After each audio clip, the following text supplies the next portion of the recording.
How to uninstall or delete the hidden applications from Android. Hello everyone, and let's get started. If you want to check for all the applications on your Android, the best way is through the system device.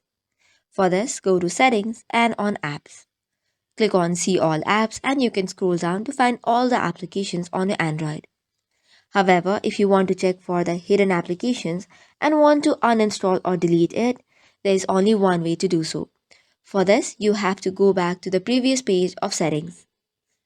Once you go to the previous page of settings, click on the search bar and type in Device Admin. Tap on Device Admin Apps and it will open Device Admin Application page. From here, you can check the device or hidden devices. You have to deactivate it by toggling it off. So while you cannot delete or uninstall it, you can definitely deactivate it on your Android. So that is all for today's video. For more such contents, do not forget to hit the like and subscribe button. Thank you and keep watching.